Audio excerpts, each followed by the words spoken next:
पुराणों में लिखा है दीनबंधु दास, राम मंत्रम समादाय योन्य मंत्रम ये इच्छति गृहीता प्राप्नुयात पापम दाता तु नरकम व्रजेत। इसका अर्थ है राम मंत्र हो अथवा कृष्ण मंत्र हो अथवा नारायण मंत्र हो, जो भी आपको परंपरा से मंत्र मिला है, उस मंत्र को छोड़कर यदि आप दूसरा मंत्र ग्रहण करते हैं तो गृहीता भी नरक में जाएगा और दाता भी नरक में जाएगा। यहाँ के लोग भूले हैं। अभी एक सज्जन और आए थे, एक माता जी, वो कह रही थी महाराज आपके एक प्रवचन में हमने सुना कि 3 दिन यदि मंत्र न जपें तो दीक्षा समाप्त हो जाती है। सो बोले आज हमने दोबारा ले ली दीक्षा।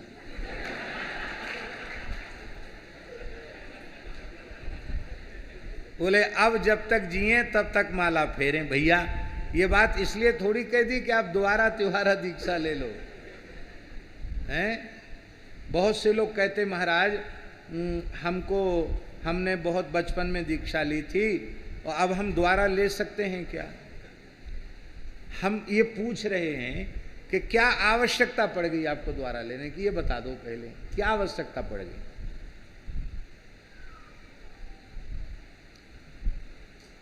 हम आपसे पूछें, एक गैया है, गैया के 4 थन हैं, वो एक दोहनी हमने दीनबंधु दास को दे दी, एक आपको दे दी, एक इनको स्वामी जी को दे दी, एक राघवेंद्र दास जी को दे दी। एक गैया है, दोहने वाले 4 हैं, बर्तन भी 4 हैं। हम कहें 4 तरह का दूध दोह के लाओ, आप ला सकते हो क्या? भक्ति महारानी गाय हैं और गुरुदेव उस भक्ति रूपी गाय का, भक्ति रूपी प्रेम रूपी दूध दोहने वाले गुरुदेव आचार्य हैं और वो दूध शिष्य रूपी सत्पात्र में दोहा जाता है। दूध 4 तरह का नहीं होता है, दोहने वाले 4 तरह के होंगे तो भी दूध एक जैसा होता है। इसलिए भैया दीक्षा बदलने की आवश्यकता नहीं। अपने इष्ट का सब स्वरूपों में दर्शन करना, अपने गुरुदेव का सब स्वरूपों में दर्शन करना और अपने आचार्य का समस्त आचार्यों में दर्शन करना, यही जीव के कल्याण का सिद्धांत है। अभी आपको रेवासा धाम के बारे में बताया दीनबंधु दास जी ने। श्री रामानंद संप्रदाय में जो श्री सीताराम जी की जो मधुरोपासना है, उस मधुरोपासना का प्रवर्तक जो आचार्य पीठ है वो श्री रेवासा धाम। रामानंद संप्रदाय के 14 द्वारे वहां से निकले हैं। मलुकदास जी का द्वारा भी वहीं से निकला है। महाराज जय जय सरकार का अजब धाम, इनका भी द्वारा अग्र जी का ही द्वारा है, रेवासा से निकला हुआ। भारतवर्ष में 95% प्राचीन मठ मंदिर स्थान रेवासा उनका मूल गद्दी है, मूल आचार्य पीठ रेवासा है। आप इसी से विचार कर लीजिए। श्री स्वामी अग्रदेवाचार्य जी महाराज जो जानकी जी की प्रधान सखी चंद्रकला जी के अवतार हैं, वो श्री अग्रदेवाचार्य जी महाराज कितने विलक्षण महापुरुष, कितने अद्भुत आचार्य रहे होंगे कि जब वे रेवासा धाम में विराजे तो श्री जानकी नाथ जी ने प्रकट होकर उन्हें दर्शन दिया। और आज भी वहाँ श्री सीताराम जी का महारास नित्य होता है। अधिकारी लोगों को आज भी किशोरी जी के नूपुरों की ध्वनि वहाँ सुनाई पड़ती है। आप विचार करें, श्री गुरु नानक देव जी महाराज 1.25 महीना वहाँ विराजे। सिख परंपरा के प्रवर्तक श्री गुरु नानक देव जी महाराज, 10म गुरु श्री गुरु गोविंद सिंह देव जी महाराज भी वहाँ पधारे। उदासीन मत के प्रवर्तक आचार्य गुरु नानक देव जी महाराज के पुत्र श्री चंद्र जी भगवान, श्री चंद्राचार्य उदासीन जी, वे 1200 साधुओं के सहित आए, 1.25 महीना जमात लेकर के रेवासा में विराजे। आज भी उनकी धुनी है अपने स्थान के पीछे ही गांव में, आज भी श्रीचंद जी महाराज की धुनी है। उदासीन संप्रदाय का स्थान है। गोस्वामी तुलसीदास जी महाराज वहां 4 महीने विराजे। श्री वल्लभाचार्य महाप्रभु वहां एक रात्रि विराजे और वह रेवासा वह स्थल है जहां अग्रदेवाचार्य जी महाराज ने अपने भजन के बल से अयोध्या, मिथिला, चित्रकूट की उपासना को, भावना को तो वहां प्रकट किया ही। नाभाजी जब भक्तमाल ग्रंथ लिख रहे थे और उस समय जब वृंदावन के रसिक आचार्य श्री हित हरिवंश महाप्रभु, श्री स्वामी हरिदास जी और श्री हरिराम व्यास जी, जिनको हरित्रिवेणी, हरित्रयी कहा जाता है, ये रसिक आचार्य जब उनके ध्यान में नहीं आए तो उन्होंने अग्रदेवाचार्य जी महाराज से कहा, गुरुदेव ये क्यों नहीं ध्यान में आ रहे हैं? बोले ये वृंदावन की सीमा के बाहर नहीं जाते हैं। तो बोले इनको तो आप प्रकट कीजिए, नहीं तो भक्तमाल ग्रंथ अधूरा रह जाएगा। तब अग्रदेवाचार्य जी ने उसी रेवासा में बंदों राधिका पद पद्म, ये वाणी का पद है अग्र स्वामी जी की, जब उन्होंने गाया तो अष्ट सहचरियों के सहित राधा रानी प्रकट हो गई, वृंदावन प्रकट हो गया। और जब वृंदावन राधा रानी अष्ट सहचरियां प्रकट हो गई तो श्री हरिवंश जी, श्री हरिराम व्यास जी और स्वामी श्री हरिदास जी, ये तीनों रसिक आचार्य भी वहीं प्रकट हो गए। इसलिए मान्यता है कि वह केवल अयोध्या, मिथिला, चित्रकूट नहीं, वो शेखावाटी का वृंदावन भी है। और ये विशेषता छोटे सरकारी उन आचार्यों की विशेषता है कि उन्होंने भेद नहीं किया। और इस अंश में हम बड़े सौभाग्यशाली हैं कि श्री रामानंदाचार्य भगवान का जो सिद्धांत है इतना उदार है, इतना उदार है, इसमें भेद को कहीं स्थान नहीं है। और इतनी उदारता के कारण ही इसने अपने में सबको समाहित कर लिया। ये एक विशेषता की बात है। हम लोग बड़े गौरवशाली हैं।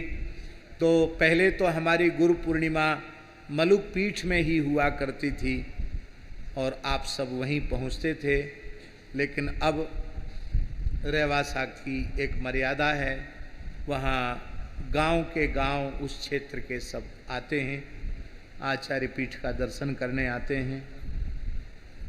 तो इस कारण से अब वहाँ रहना होता है, यद्यपि वहाँ के लिए भी 2-3 दिन कम पड़ जाते हैं, फिर भी हम वहाँ निवास करते हैं।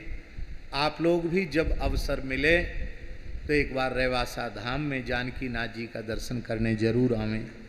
वहीं 4 स्थान बड़े बड़े हैं, वहीं खाटू श्याम वहीं पास में 20 किलोमीटर पर, वहीं जीण माता है 9 किलोमीटर पर, वहीं साकंभरी है 15 किलोमीटर पर, वहीं सालासर हनुमान जी हैं, सालासर बालाजी। सालासर भी वहीं का रेवासा का ही स्थान है, क्योंकि मोहनदास जी महाराज जो थे जिन्होंने हनुमान जी को प्रकट किया, वो रेवासा के ही शिष्य थे। गलता जी भी वहीं की। तो रेवासा, इसलिए आज भी वहाँ के जो हनुमान जी के पुजारियों के जो वंशज हैं वो अपने गुरुगद्दी रेवासा को ही मानते हैं। इसलिए मोहनदास जी की जो तिथि है, जीवित समाधि की तिथि, आश्विन बदी 13, उस 13 को हम दुनिया में कहीं हों, उस तिथि पे हमको सालासर ही पहुंचना होता है। और वहाँ का एक नेग है, वो नियम ये है कि वहाँ हनुमान जी की जो मंदिर की भीतर रसोई है वो पुजारी ही बनाते हैं, उनको कोई स्त्रियां स्पर्श नहीं करती, पुजारी ही अपरस में बनाते हैं। वर्ष में वही एक दिन होता है कि वहाँ रेवासा के आचार्य रसोई घर में बैठ कर के ही हनुमान जी का प्रसाद ग्रहण करते, तब भंडारा शुरू होता है। बोले मोहनदास जी के गुरुस्थान का आदर हो गया, अब भंडारा शुरू हो गया। तो आप लोग वहाँ के लिए भी निमंत्रित हैं। यह यात्रा तो आप कृतज्ञ रहिए राम अनुग्रह दास जी के प्रति कि इनके आग्रह से ही, अजब धाम वाले छोटे सरकार के आग्रह से ही यह यात्रा हो गई, नहीं तो बहुत पूर्व निश्चित यात्रा नहीं थी। दूसरी एक बात और हम स्पष्ट कर दें, बड़े बड़े विशाल आयोजन होते हैं, लेकिन हम थोड़ा चंदा मांगने का जो पक्ष है वो हम नहीं रखते हैं बिल्कुल भी, कहीं भी। आज तक मलुक पीठ के महाराज जी का शताब्दी महोत्सव 1.5 से 2 वर्ष तक चला, लेकिन कोई यह नहीं कह सकता है कि उसके लिए कहीं कोई याचना की गई। तो हमें यह जानकर बहुत प्रसन्नता हुई है, आज ही इन्होंने बताया रामानुग्रह दास जी ने कि शहर में किसी से याचना नहीं की गई, न कोई मीटिंग या कमेटी उसके लिए बनाई गई। 2-4 लोग खड़े हो गए और उन्हीं लोगों ने कहा महाराज हम लोग सब लोग मिलजुल के सरकार के मार्गदर्शन में कर लेंगे। तो ये बहुत अच्छी बात है, ऐसा ही होना चाहिए, बहुत प्रसन्नता की बात है। और जिनका ये स्थान है, होटल है, वो लोग भी बड़े भावुक हैं। नहीं तो आजकल शहर में इतना बड़ा स्थल मिलना, उसकी भी बड़ी सेवा होती है, पर वो भी तन मन धन से समर्पित होकर के यहाँ इन्होंने अपना पूरा सब अर्पित किया है। तो ये बड़ा सौभाग्य की बात है। जिनको भी सेवा का सौभाग्य मिला है वे निश्चित भाग्यशाली हैं। आप सब यहाँ उपस्थित हुए, बस मेरी बारंबार प्रार्थना ये है, निष्ठापूर्वक तिलक अवश्य लगावें, छोटा ही लगावें, पर गुरु प्रणाली से परंपरा से प्राप्त तिलक पधरावें, गले में तुलसी अवश्य रखें, एकादशी का व्रत करें। जो वस्तु भगवान को भोग नहीं लग सकती है उस वस्तु को जीवन पर्यंत आहार के रूप में न लें। माता पिता गौ ब्राह्मण संत इनका सदा आदर करें, किसी देवी देवता की निंदा न करें, भगवान के किसी स्वरूप का तिरस्कार न करें और गौ माता की भक्ति अवश्य रखें और इसके साथ राष्ट्र के प्रति भी प्रेम रखें, राष्ट्र भक्ति रखें। इन्हीं शब्दों के साथ आप सबका खूब खूब मंगल हो, ऐसी प्रार्थना श्री सीताराम जी से करते हुए अपनी वाणी को श्री राम राजा सरकार के चरणों में समर्पित करते हुए विराम लेते हैं।